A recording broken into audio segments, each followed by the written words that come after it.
নমস্কাৰ Assam science technology and environment council আৰু বিনন্দী চন্দ্ৰ মেধি মহাবিদ্যালয় ইকো ক্লাবৰ সৌজন্যত বৰ্তমান সময়ছোৱাত যিহেতু আগন্তুক হোলী আহি আছে, গতিকে প্ৰাকৃতিকভাৱে ফাকু কিদৰে প্ৰস্তুত কৰে তাৰ ওপৰত আজি এখন কৰ্মশালা অনুষ্ঠিত কৰা হৈছে। আৰু এই কৰ্মশালাখন অনুষ্ঠানৰ ক্ষেত্ৰত আমি ধন্যবাদ জনাব লাগিব Assam science technology and environment council আৰু আমাৰ মহাবিদ্যালয় ইকো ক্লাবক। আৰু বিশেষকৈ এইটো completely hands on practice programme. আচলতে ইয়াতে কিদৰে প্ৰাকৃতিকভাৱে বিভিন্ন ধৰণৰ সামগ্ৰী যিদৰে আমি পাওঁ, মানে আমাৰ গ্ৰাম্য অঞ্চলত বিশেষকৈ সহজলভ্য বিটৰুট, তাৰপিছত পালেং শাক, তাৰ উপৰিও গাজৰ, কৰ্ণফ্ল'ৰ, তাৰপিছত বেচন আদিৰ দ্বাৰা কিদৰে সুন্দৰভাৱে সুন্দৰ সুগন্ধিযুক্ত প্ৰাকৃতিকভাৱে ফাকু প্ৰস্তুত কৰিব পাৰি তাৰ প্ৰশিক্ষণ দিয়া হৈছে। আমাৰ মাজত উপস্থিত আছে ৰিচৰ্চ পাৰ্চন হিচাপে এষ্টেকৰ দ্বাৰা নিৰ্ধাৰিত কৰি দিয়া জৰ্ণা কলিতা বাইদেউ আৰু আছে জয়শ্ৰী বৰ্মন। তেখেত দুয়োগৰাকীয়ে অতি সুন্দৰভাৱে প্ৰাকৃতিকভাৱে ফাকু, ৰংগোলী মেকিং আদিৰ ওপৰত হেণ্ডছ অন প্ৰেক্টিছ দিছে।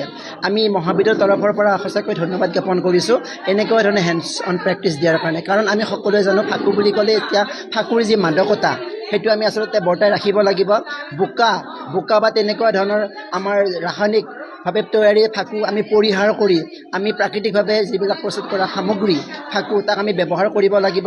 ফাকুই বা হোলীয়ে যি আমাক প্ৰদৰ্শন কৰে একতা, প্ৰেম আৰু যি আমাৰ মানুহৰ মাজত থকা ভাতৃত্ববোধ, সেইটো আমি সদায় ৰক্ষা কৰিব লাগিব। আৰু একমাত্ৰ আমি পৰিৱেশৰ সজাগতাৰ কথা চিন্তা কৰিব লাগিব, প্লাষ্টিক ফ্ৰী কৰিব লাগিব আমাৰ মহাবিদ্যালয় হওক সমগ্ৰ অঞ্চল। আৰু আমি প্ৰাকৃতিকভাৱে ফাকু ব্যৱহাৰ কৰি আমাৰ যি পৰম্পৰা সেইটো ৰক্ষা কৰিব লাগিব। আৰু ছাত্ৰ ছাত্ৰীসকল সেইকাৰণে আমাৰ আজি প্ৰতিজ্ঞাবদ্ধ হৈছে, তেওঁলোকে আমাৰ প্ৰাকৃতিকভাৱে প্ৰস্তুত কৰা ফাকুৰ দ্বাৰা তেওঁলোকে হোলী উদযাপন কৰিব। আমি মহাবিদ্যালয়ৰ তৰফৰ পৰা অত্যন্ত সুখী এইটো অনুষ্ঠান পাতি। এনেকুৱা ধৰণৰ প্ৰগ্ৰেম আগতে হোৱা নাছিল। আৰু কামৰূপ ডিষ্ট্ৰিক্টৰ ক্ষেত্ৰত আমাৰ বিনন্দী চন্দ্ৰ মেধি হৈছে একমাত্ৰ কলেজ যিখনক নেকি এষ্টেকে তেওঁলোকে আমাৰ যিটো প্ৰপ'জেল আছিলে সেই প্ৰপ'জেলটো একচেপ্ট কৰি এইখন ৱৰ্কশ্বপ পতাৰ কাৰণে তেওঁলোকে মানে অনুদান দিছে।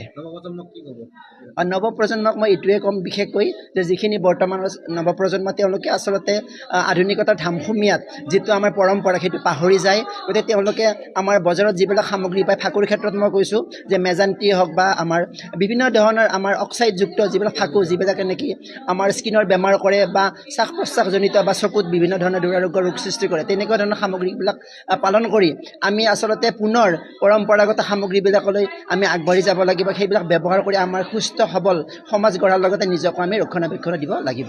নমস্কাৰ, মই গুৱাহাটী মহানগৰীৰ পৰা মহা অনুভৱ হোম কেয়াৰ ছাৰ্ভিচ চেণ্টাৰৰ জৰিয়তে আপোনালোক সকলোকে জনাও যে যিসকল ব্যক্তি কাম কৰিবলৈ ইচ্ছুক তেওঁলোকে কথাখিনি যাতে ভালদৰে শুনি লয়। আমাৰ ইয়াত কামবোৰ যেনে যিসকল লোক অসহায় অকলে থাকে, অৰ্থাৎ বৃদ্ধ বয়সস্থ লোক, তেওঁলোকৰ চোৱা চিতাৰ বাবে বেবী কেয়াৰ মানে শিশু চোৱা চিতা আৰু কিছুমান কাম যেনে ধৰক ঘৰুৱা চোৱা চিতা, য'ত নেকি ৰন্ধা বঢ়াৰ পৰা আৰম্ভ কৰি ঘৰ এখনৰ সমস্ত কাম কাজৰ দায়িত্ব ল'ব পাৰে, তাৰ বাবে এগৰাকী পুৰুষ বা মহিলাৰ প্ৰয়োজন। সেইগৰাকী ব্যক্তিক আমাৰ ফালৰ পৰা থকা খোৱাৰ ব্যৱস্থা সম্পূৰ্ণৰূপে কৰি দিয়া হ'ব এনেকুৱা ধৰণৰ কামবোৰ। গতিকে যদি আপোনালোক কোনোবাই কৰিবলৈ বিচাৰে মোক যোগাযোগ কৰিব। যোগাযোগৰ বাবে ফোন নম্বৰটো মই ভিডিঅ'টো স্ক্ৰীনত দি দিছো, মোক কণ্টেক্ট কৰি ল'ব। শেষত আপোনালোকে ভিডিঅ'টো সকলোৱে যাতে শ্বেয়াৰ আৰু ফ'ল' কৰি দিয়ে। ধন্যবাদ।